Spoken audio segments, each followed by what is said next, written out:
시청자 여러분 안녕하세요. 김봉수입니다. 국제통화기금에서 세계 경제 전망 보고서가 나왔습니다.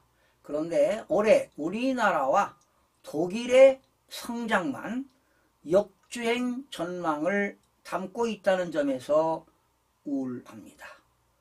한국의 올해 경제 성장률 전망치를 3개월 만에 1.5%에서 1.4%로 0.1%포인트 낮춰 잡았습니다. 지난해 7월부터 지금 5차례 연속 하향 조정입니다. 독일은 마이너스 0.1%에서요 마이너스 0.3%로 각각 내려잡았습니다. 그런데 미국은 1.6에서 1.8%, 유로존은 0.8에서 0.9, 일본은 1.3%에서 1.4%로 상향 조정한 것과는 상당히 대조적입니다. 이렇게 한국과 독일의 공통점은 제조업 비중이 높다는 것입니다. 우리나라는 2019년 기준으로 해서요 제조업 비중이 27.5%고요 독일은 19.1%에 해당합니다. 우리나라는 독일보다 사정이 더 안 좋은 편입니다. 우리나라는 중국 의존도가 높지요. 중국 의존도가 높은데 지난 2018년 기준 중국의 의존도, 수출 의존도가 26.8%였는데요.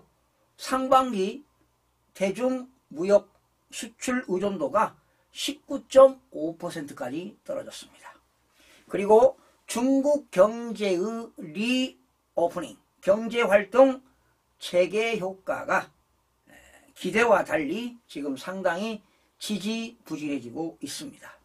이 여파 등으로 지금 11개월간 연속 감소세인 우리나라 반도체 수출은 지난달에도 37%나 줄어들었습니다. 제조업만 쳐다봐도 하반기 경기 반등의 상저하고를 장담할 수 없는 처지인 것 같습니다. 바로 이것이 가리키는 방향은 명확합니다. 콘텐츠라든가 관광, 의료 등 서비스업 육성의 중요성입니다. IMF가 미국 등 주요국들의 성장률을 올려잡은 것은 아마도 상대적으로 서비스업이 강세이기 때문으로 해석이 됩니다. 독일만 해도요 1991년도에 제조업이 24.8%를 차지했던 제조업 비중이 30년 사이에 20% 이하로 떨어뜨렸습니다. 같은 기간 지금 현재 우리나라는 27%대로 변화가 전혀 없습니다. 체질 개선 노력이 얼마나 곁돌았는지 보여주는 방증입니다. 정부가 늦게나마 콘텐츠 사업의 세제 지원을 추진하고 나섰다는 점은 다행스러운 일입니다.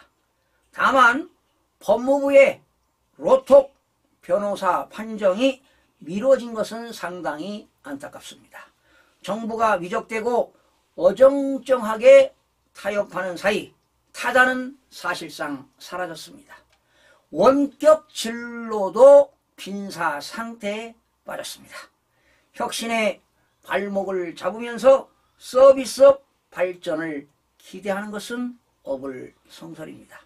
정부도 노동시장의 유연화 등 노동개혁을 서두르는 동시에 수출 다변화 등 경제체질 개선에 적극 나서야 합니다. 또한 지금 12년째 국회에서 방치되고 있는 서비스 산업 발전 기본법은 물론 4차 산업 혁명 시대에 꼭 필요한 디지털 산업 발전 기본법도 속히 국회에서 제정되어야 할 것입니다. 시청해주신 여러분 고맙습니다. 다음 시간에 뵙겠습니다.